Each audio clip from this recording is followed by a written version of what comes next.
Tuhan firman-Mu ajaib, kekal meski gunung menghilang. Tiada huruf yang gagal, tak terpatahkan siasat. Hidup seperti-Mu ya Allah, lebih dari emas. Aku bersaksi kitab-Mu, kitab yang suci. Mendengarkan firman-Mu, hibur hati yang luka. Terangilah langkahku kemanapun ku pergi. Biarkanlah firman-Mu berkuasa atasku. Ubahkanku, bebaskanku, ku mau menyenangkan-Mu. Salam jumpa pemirsa terkasih, saya menyambut Anda sekalian dimanapun Anda berada. Dalam episode terbaru, program studi harian kita semua Kitab Suci. Kita masih mempelajari Hosea, salah satu kitab Nabi kecil dalam Perjanjian Lama, dan kita telah sampai di pasal yang ketiga, dan saya mendorong Anda untuk mempersiapkan Alkitab Anda, dan jika Anda memiliki pertanyaan, silakan kirimkan kepada kami ke info@semuakitabsuci.com atau nomor telepon apapun yang akan ditampilkan di layar selama episode ini berlangsung. Kami akan dengan senang hati menerima pertanyaan Anda. Untuk memulai, izinkan saya untuk menyambut tamu kehormatan di studio, seorang hamba Tuhan, Saudara Yosef Riyad. Selamat datang, Saudara Yosef. Terima kasih, Saudara Riyad. Kami juga menyambut hadirin di studio, selamat datang. Pemirsa terkasih, kita akan memulai pembelajaran sesaat lagi. Tetaplah bersama kami.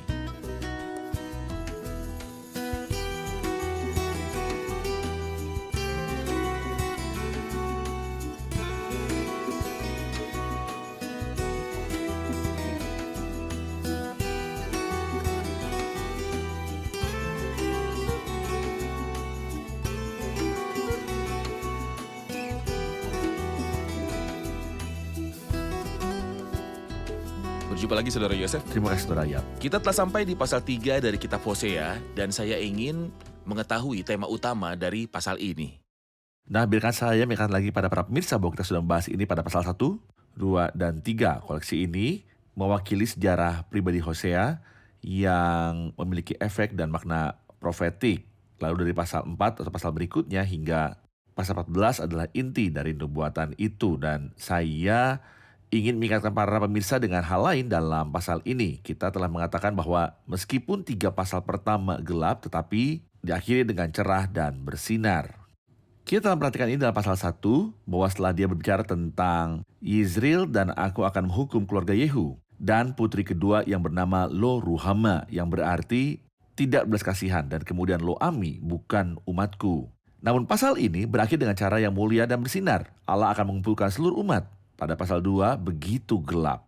Dia menyekat jalan dengan duri, tetapi pada akhirnya kita menemukan kerajaan Kristus dan masa-masa pemulihan segalanya, dan mereka terbaring dengan aman, dan aku akan pertunanganmu denganku. Kita melihat poin yang sama di pasal 3. Kita dapat mengatakan bahwa pasal 3 dibagi menjadi 3 bagian. Ini berbicara mengenai masa lalu bangsa itu, masa kini dan masa depan mereka. Oke. Saat kita belajar, kita akan melihat masa lalu usai dan selesai, lalu masa kini pengkhianatan, yang berlanjut sampai sekarang, kemudian ke masa depan. Ini mengingatkan kita pada Roma pasal 9, 10, dan 11. Faktanya Alkitab adalah buku yang mengagumkan. Terencana. Ya, teratur rapi, benar-benar Perencanaan terencana. sejati. Karena arsitek terhebat Arsitek terhebat. yang buat alam semesta yang luar biasa ini, dia Semuanya menulis ditempatkan ini. di tempat yang tepat dalam Semuanya Alkitab. ada pada tempatnya. Anda membaca dan semuanya jelas untuk Anda. Dalam beberapa kitab lain, Anda tidak bisa memahaminya. Dan Roma 9 bicara tentang masa lalu Israel. Roma 10 adalah tentang masa kini Israel. Roma 11 tentang masa depan Israel. Kata-kata yang dapat dipahami dan teratur. Karena seperti Anda katakan, kitab itu ditulis oleh arsitek terbesar yang menciptakan alam semesta. Jadi Anda telah merujuk bahwa kita akan menemukan masa lalu, masa kini, dan masa depan bangsa itu.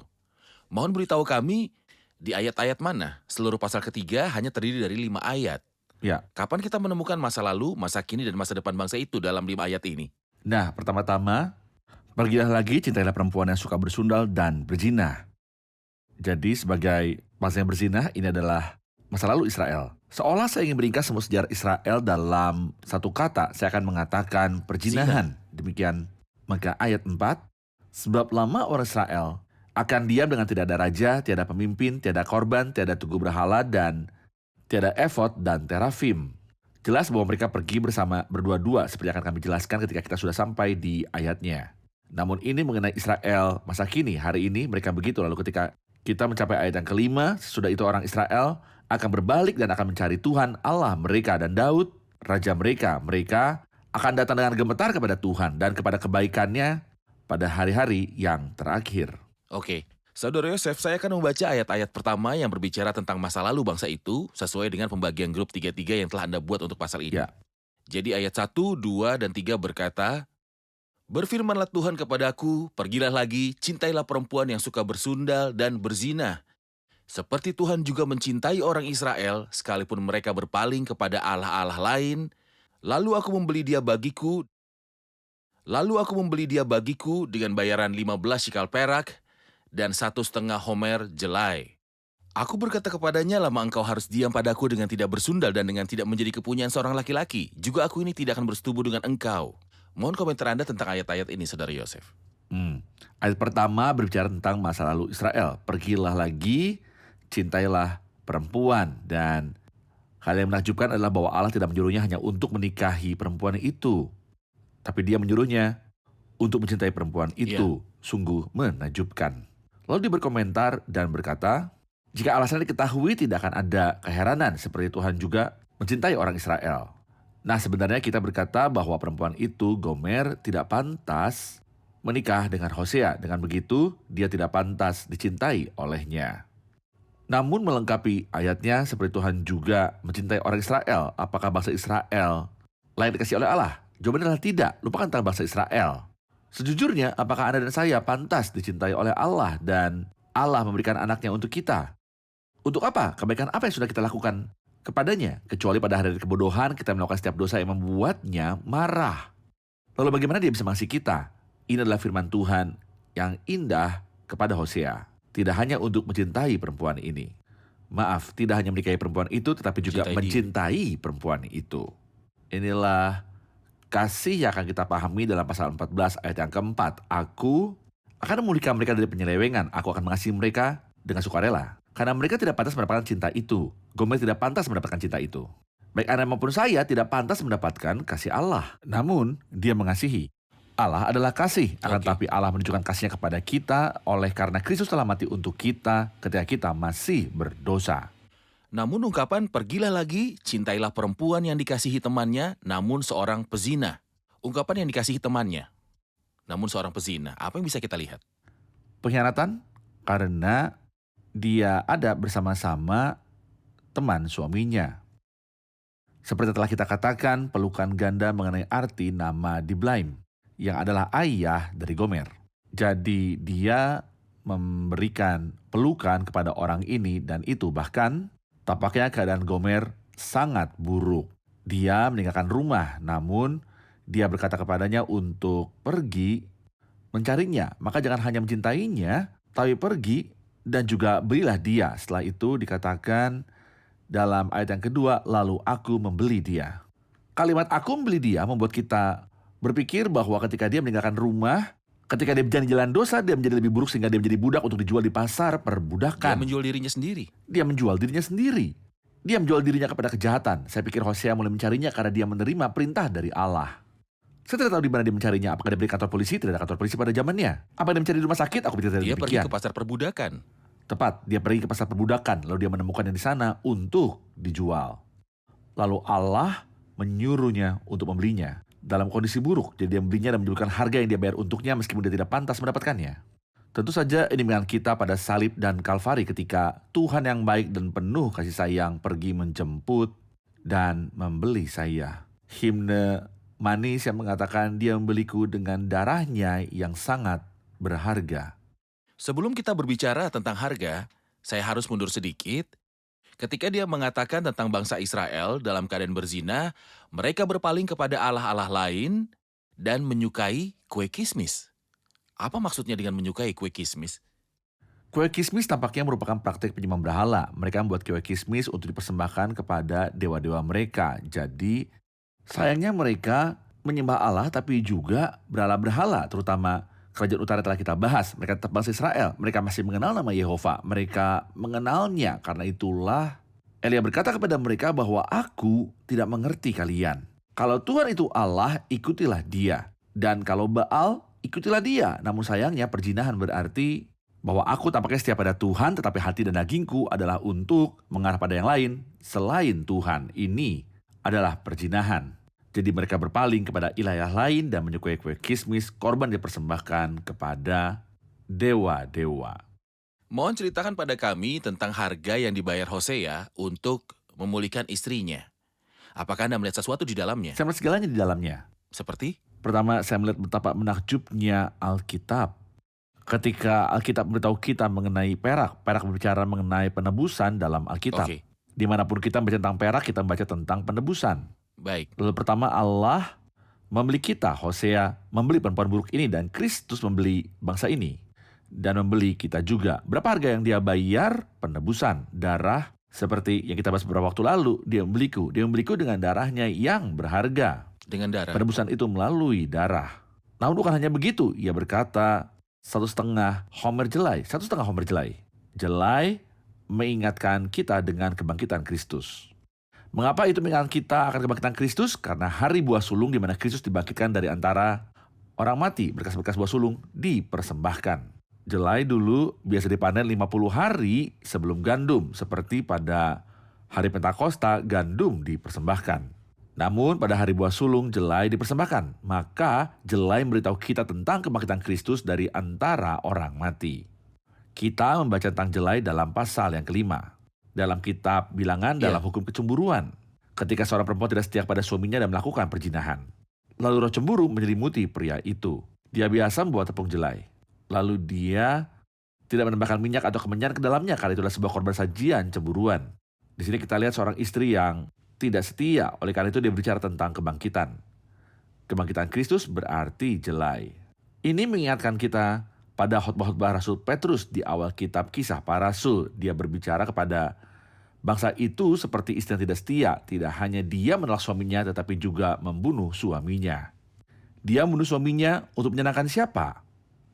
Demi Barabas. Kami tidak menginginkan pria ini, kami menginginkan Barabas. Hai orang bodoh dan tidak bijak, apakah kamu memberikan balasan kepada Tuhan dengan cara seperti ini? Anda lebih suka Barabas si teroris dan penjahat daripada pengantin pria Anda yang akan datang, yang mencari perkenanan Anda, betapa bodohnya. Oleh karena itu, Petrus di dalam semua khotbahnya dalam pasal-pasal pertama kitab Kisah Para Rasul berbicara mengenai kebangkitan Kristus.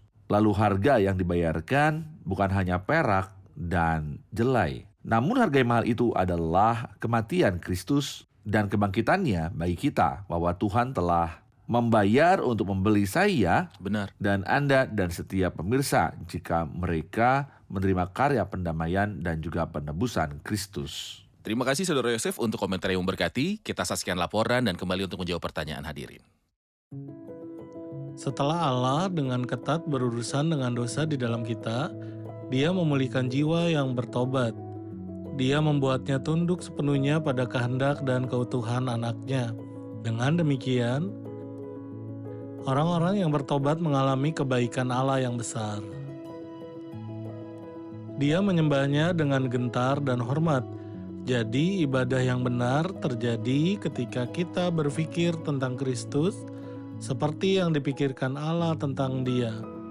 Semua tujuan kita dalam ibadah adalah untuk mempersembahkan kepada Allah apa yang menyenangkan Dia, yaitu Kristus anaknya, yang harus menjadi subjek ibadah kita dan pusat renungan kita. Indra-indra kita perlu merasakan perlunya kembali kepadanya dan menikmati kasih dan belas kasihannya turun ke atas punggung kita. Ayat 3 berkata, Aku berkata kepadanya, lama engkau harus diam padaku dengan tidak bersundal dan tidak menjadi kepunyaan seorang laki-laki. Aku juga ini tidak akan bertubuh dengan engkau. Apa yang dimaksud dari kata-kata ini? Apa arti hal itu Saudara Yosef? Saya pikir ayat 3 berkaitan dengan ayat 2 dan ayat 4. Kita dapat mengatakan bahwa ayat 2-4 adalah Israel pada masa kini. Aku membelinya, ini bawa kita ke kayu salib dan kepada kebangkitan. Lalu segera salib dan kebangkitan terjadi. Aku berkata kepadanya, lama engkau harus diam padaku dengan tidak bersundal dan dengan tidak menjadi kepunyaan seorang laki-laki. Juga aku ini tidak akan bersetubuh dengan engkau. Lalu dia menjelaskan kata-kata di ayat yang keempat, sebab lama orang Israel akan diam. Saya berhenti sejenak pada kata lama dan berkata bahwa itu benar-benar lama. Karena ketika orang-orang berada di Mesir, mereka tinggal sekitar 400 tahun. Sewaktu mereka diasingkan ke Babel, mereka tinggal di sana selama 70 tahun. Sekarang sekitar 2000 tahun telah berlalu. Maka mereka sungguh mengalaminya dalam waktu yang lama. Selama waktu yang lama dia berkata kepadanya bahwa tidak akan ada hubungan antara Anda dan saya. Anda tidak boleh berperan sebagai pelacur atau milik orang lain. Saya pikir ini adalah keadaan Israel saat ini. Kadang-kadang ketika saya melihat gambar-gambar di Yerusalem dan melihat orang-orang Yahudi berdiri dan melihat ke tembok dan terus membaca, saya tidak tahu apa yang mereka baca, tetapi saya pikir mereka membawanya Benar. diri mereka sendiri menghadap dinding. Anda seharusnya menerima Kristus. Saya bersyukur Tuhan, tapi oleh pelanggaran mereka keselamatan telah sampai kepada bangsa-bangsa lain. Lalu kita bersyukur kepada Allah atas hikmat yang besar, namun orang-orang malang itu menolak Kristus. Dan mereka akan tetap tanpa manifestasi keagamaan selama berhari-hari. Ayat itu mengatakan tanpa raja pada masa-masa kekuasaan mereka memiliki seorang raja, dan tanpa seorang pemimpin. Pada hari-hari kembali dari penawanan dan pada hari-hari kemunduran, mereka memiliki seorang pemimpin dan tanpa korban persembahan pada masa-masa kekuasaan. Mereka persembahkan korban-korban persembahan dan tanpa tugu berhala di masa-masa kemurtatan. Sebuah tugu berhala tanpa efod pada masa kekuasaan dan imam besar biasa memakai efod. Dan tanpa terafim yang merupakan berhala-berhala keluarga. Di hari-hari kemunduran saat ini mereka tidak memiliki warna. Mereka tidak memiliki penampilan mereka ketika mereka menjadi umat Allah atau penampilan Benar. mereka ketika mereka berpaling dari Allah. Apa yang mereka lakukan hari ini? Mereka hanya malang. Lalu masa kesusahan besar masih menanti mereka. Namun seperti yang akan kita lihat di ayat terakhir, masa depan bangsa ini sangat mulia. Mohon beritahu kami tentang masa depannya Saudara Yosef, dimulai dari ayat 5. Ya, setelah berhari-hari mereka akan tetap tanpa tiga dualitas, tanpa raja atau pemimpin, tanpa korban persembahan atau tugu berhala, tanpa efod atau terafim. Maka sesudah itu, orang Israel akan berbalik dan mencari Tuhan Allah mereka dan Daud raja mereka. Mereka akan datang dengan gemetar kepada Tuhan dan kepada kebaikannya pada hari-hari yang terakhir. Sebelum kita mencapai hari-hari terakhir, kita mencapai pasal 6. Seolah Hosea ketika dia tahu bahwa Allah memiliki kebaikan dan berkat bagi umat ini dan bangsa itu, seolah-olah dia berkata, mengapa Anda menantikan hari terakhir? Kembalilah. Jadi ia berkata dalam pasal 6, mari kita akan Iya. berbalik kepada Tuhan. Namun mari kita bersenang-senang dan menikmati hari-hari kita. Sayangnya orang-orang dalam kebodohan mereka. Kristus datang kepada mereka sebagai manusia. Dan mereka berkata, tidak, kami tidak mau Kristus memerintah, tetapi kami menginginkan Barabas. Kami tidak memiliki raja selain Kaisar, jadi mereka memilih Kaisar. Lalu tentu saja mereka tetap setelah bertahun-tahun menjalankan firman Allah dengan tepat.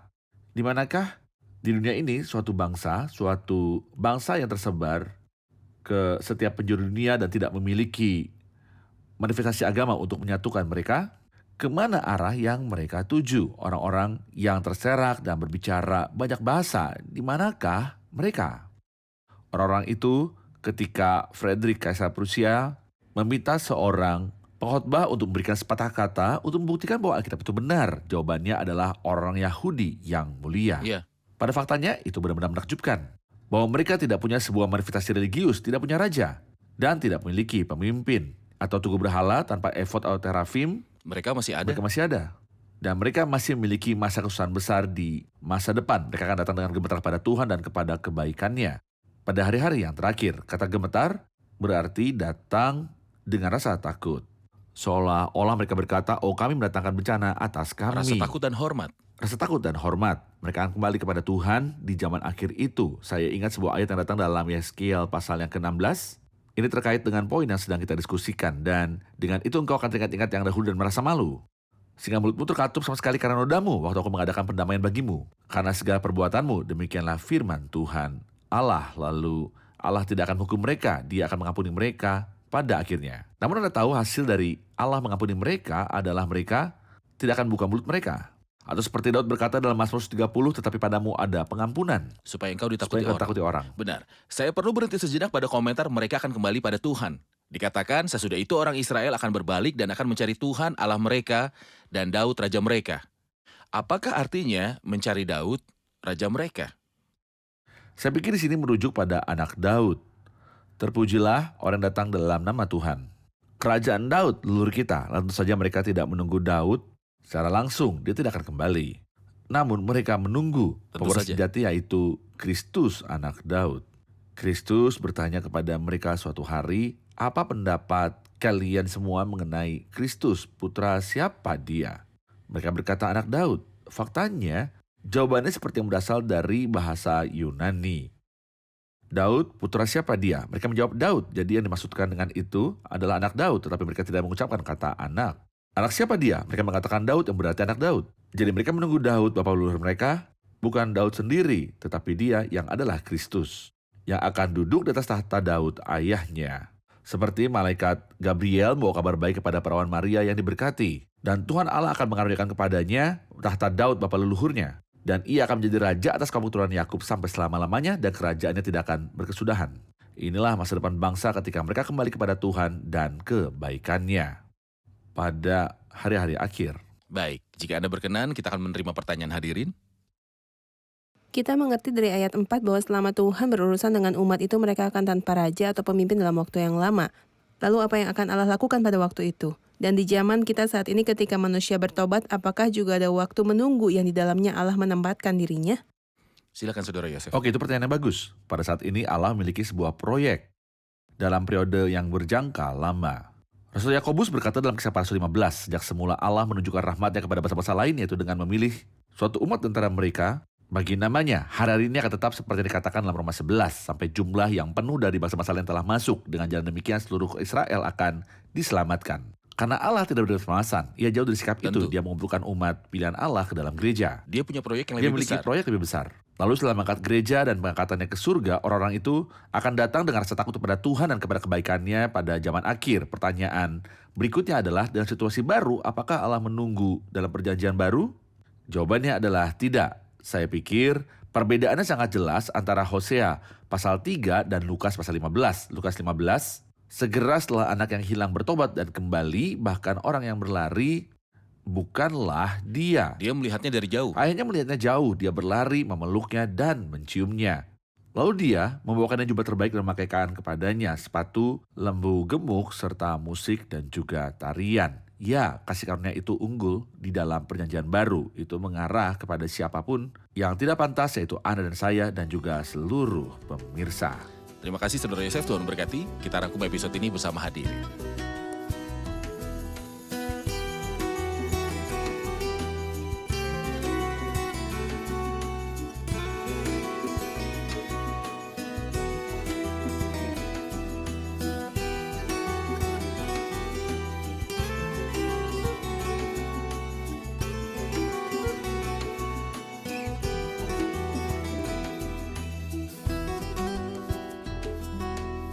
Halo semua. Adakah yang bisa mengomentari pembagian dari pasal 3? Ini dibagi menjadi 3 tahap, masa lalu, masa kini, dan masa depan bangsa itu. Masa lalu bangsa ada di ayat 1, masa kini bangsa ada di ayat 2 sampai dengan 4, lalu masa depan bangsa ada di ayat 5. Oke, Saudara Yosef, Oke. baik. Saya ingin mendengar komentar tentang kekinian bangsa itu saat ini. Bagaimanakah keadaannya dalam ibadah, dalam situasi politik, atau dalam mendekat kepada Allah?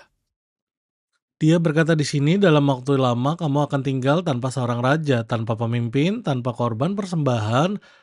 Seperti yang bisa kita lihat sekarang, mereka telah berada dalam keadaan ini selama 2000 tahun. Tidak ada bait suci, tidak ada korban Tidak ada persembahan, pemimpin, tidak ada imam raja, besar. tidak ada korban persembahan, dan tidak mendekat pada Allah. Tentu dia berbicara tentang seluruh bangsa secara keseluruhan. Tepat. Pemimpin di sini bukanlah seorang imam besar, tetapi seorang pemimpin seperti Zerubabel dan seperti Nehemia untuk memberitahu Tak umat ada raja, itu. tak ada pemimpin. Tidak ada raja dan tidak ada pemimpin. Baik. Terima kasih semua. Terima kasih Saudara Yosef. Tuhan berkatimu. Pemirsa terkasih, kita telah belajar di episode hari ini bahwa Hosea membayar harga untuk memulihkan istrinya yang menjual dirinya untuk berzinah darinya dan menyambut kasihnya dengan pengkhianatan. Itu juga merupakan sebuah gambaran tentang perlakuan Allah dalam berurusan dengan orang-orang Israel kuno yang berzinah dan menyembah berhala-berhala, dan Allah membebaskan mereka dan mereka tercerai-berai sekarang. Namun Tuhan akan memulihkan mereka di masa depan dan mereka akan bertobat. Dan Kristus akan memerintah atas mereka. Namun Alkitab mengajar kita bahwa Kristus telah membayar harga yang sangat mahal di kayu salib untuk Anda dan saya, untuk membeli dan menebus kita. Apa yang dibayar oleh Kristus? Dia membayar dengan darahnya yang sangat mahal. Dia menebusku dan membeliku dengan darahnya yang berharga. Maukah Anda berterima kasih kepadanya karena telah memberi Anda nilai yang begitu besar? Mengapa Anda memurahkan diri sendiri dan menjual diri Anda untuk hal-hal yang sepele? Ke tangan musuh, apakah Anda ingin iblis memanipulasi Anda dan membuat Anda murahan? Iblis membayar harga Anda dijual demi anggur, rokok, obat-obatan, atau untuk hubungan seksual yang tidak suci. Namun Kristus yang membayar harga yang mahal di kayu salib menginginkan kehidupan yang lebih baik, kehidupan kekal, yang sesuai dengan harga yang Dia bayar di kayu salib. Datanglah kepadanya yang ingin meningkatkan nilaimu. Terimalah Kristus dan Anda akan memiliki nilai dan penghargaan dan hidup yang kekal. Sampai jumpa di episode selanjutnya. Tuhan besertamu.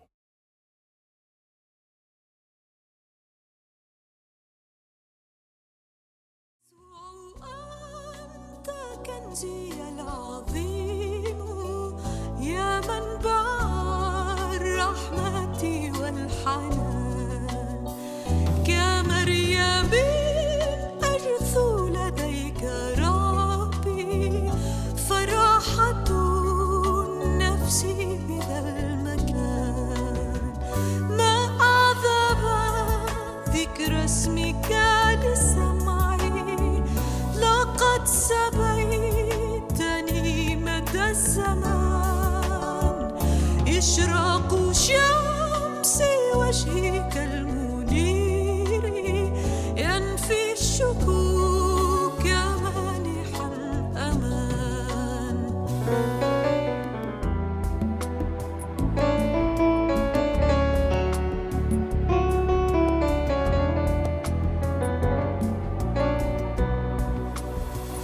جراحك يا سيدي حماية كلامك ينير لي الطريق وروحك يا سيدي نصيري يعينني في وجه كل ضيق ألهب بنار روحك حياتي وليحصر عني حبك الرقيق حتى أقود الآخرين نحو سلامك العجيب والعميق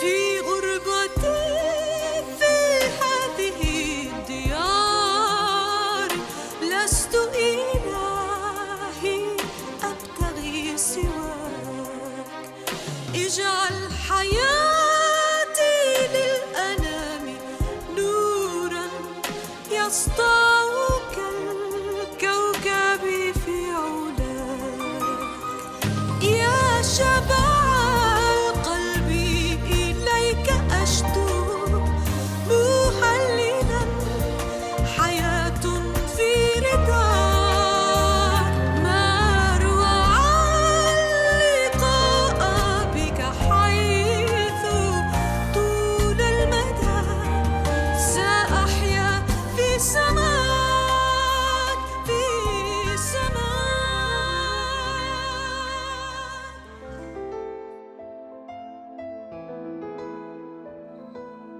Tuhan firman-Mu ajaib kekal meski gunung menghilang. Tiada huruf yang gagal tak terpatahkan siasat. Hidup seperti-Mu ya Allah, lebih dari emas. Aku bersaksi kitab-Mu, kitab yang suci. Mendengarkan firman-Mu, hibur hati yang duka. Terangilah langkahku kemanapun ku pergi. Biarkanlah firman-Mu berkuasa atasku. Ubahkanku, bebaskanku, ku mau menyenangkan-Mu. Tuhan firman-Mu ajaib, kekal meski gunung. Ubah dan bebaskan aku.